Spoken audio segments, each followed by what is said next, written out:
اللهم صل على سيدنا محمد۔ اب قادیانی غیر مسلم اقلیت تو قرار دیے گئے، لیکن یہ خبیث زیر زمین چھپ گئے ہیں، اب بھی مسلمانوں کا ایمان خراب کر رہے ہیں۔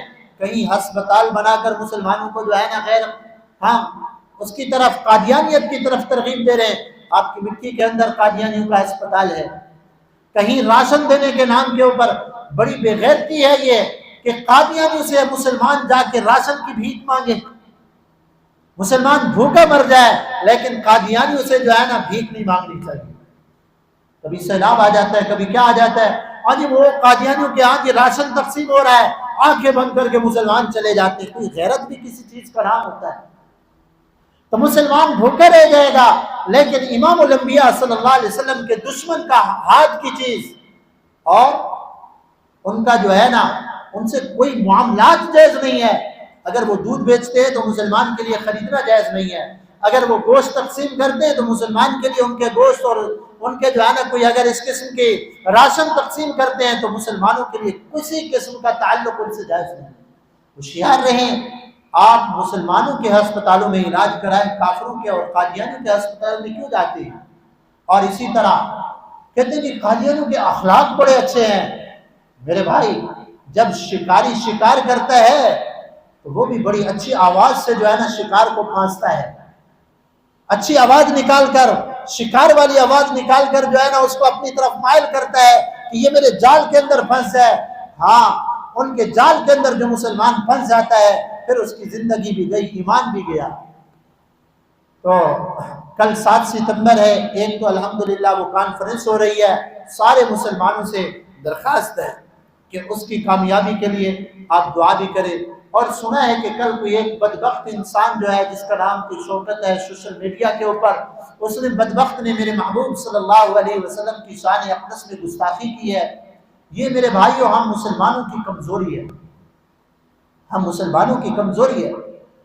اب ہوتا کیا ہے، کوئی بدبخت گٹر کا کیڑا جو ہے میرے محبوب صلی اللہ علیہ وسلم کی شان میں گستاخی کرتا ہے، فوراً گرفتار ہو جاتا ہے، اس کو تحفظ مل جاتا ہے۔ گرفتاری کے بعد آج تک کسی بدبخت کو پھانسی پہ لٹکایا گیا ہے؟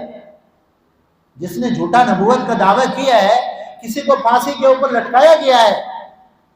کسی کو نہیں ہوا نا۔ یہ ہم مسلمانوں کی کمزوری ہے، ہم اپنے ان جو ہے نا جن کو ہم ووٹ دیتے ہیں، ووٹ دو مسلمانوں کو دو۔ دیکھو 8 علماء کرام تھے، 8 علماء کرام 1974 کے اندر قادیانیوں کا مسئلہ حل ہو گیا۔ اگر مسلمان جو ہے نا علماء کی تعداد اسمبلی کے اندر اگر 200 ہو جائے، آپ دیکھیں پھر اسلامی نظام کیسے نافذ نہیں ہوتا۔ جس کے اپنے جسم کے اوپر جو ہے نا اسلام نافذ نہیں، ہم ووٹ ان کو دیتے ہیں اور اسمبلیوں کے اندر ہم ان کو پہنچاتے ہیں، وہ اسلام کا دفاع کیسے کریں گے؟ تو یہ ہم مسلمانوں کی کمزوری ہے۔ ایسے گٹر کے کیڑے پیدا کیوں ہوتے ہیں؟ ہم ان کے اوپر دباؤ ڈالیں، اپنی انتظامیہ کے اوپر، اور اب جن کے اوپر ہم ووٹ دیتے ہیں ان کے اوپر دباؤ ڈالیں کہ ایسے لوگوں کو جلد از جلد جو ہے نا کیفر کردار تک پہنچایا جائے، ان کو پھانسی پہ لٹکایا جائے۔ اگر ایک آدھ خبیث کو ایسے سرعام پھانسی پہ لٹکا دیا گیا، پھر دیکھیں کہ کیسے یہ خبیث پیدا ہوتے ہیں۔ تو ہم اس سب کی مذمت کرتے ہیں اور پرزور ہم اپیل کرتے ہیں حکومت سندھ سے بھی، اور جس علاقے کے اندر وہ بدبخت موجود ہے وہاں کے D S P S P سے بھی ہم کہتے ہیں کہ ان خبیثوں کو جلد از جلد گرفتار کر کے ان کو کیفر کردار تک پہنچایا جائے۔ سارے حضرات اس کی تائید کرتے ہیں نا جی؟ ہاتھ اٹھا کر سارے مسلمان اس کی تائید کریں۔ اگر اس کو گرفتار نہ کیا گیا، اگر اس کو گرفتار نہ کیا گیا، مسلمان اپنے نبی کے دفاع سے پھر غافل نہیں ہے۔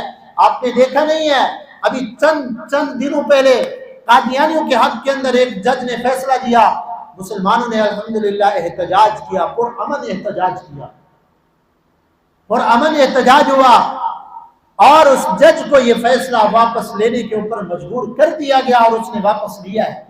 یہ ہم مسلمانوں کی بیداری کا نتیجہ ہے۔ اگر ہم اس طرح بیدار ہوتے رہیں گے، اپنے محبوب صلی اللہ علیہ وسلم کی ختم نبوت کا پہرا دیتے رہیں گے، پھر کوئی بدبخت کو ایسی جرت نہیں ہوگی جو ختم نبوت کے مسئلے کے اندر جو ہے نا قادیانی کو کسی قسم کی سہولت فراہم کرے۔ اللہ ہم سب کو اس عقیدے کے اوپر برقرار بھی رکھے اور موت اللہ تعالی ہمیں اس عقیدے کی تحفظ کے اندر اللہ ہمیں موت نصیب فرمائے. وما علینا الا البلاغ. سنت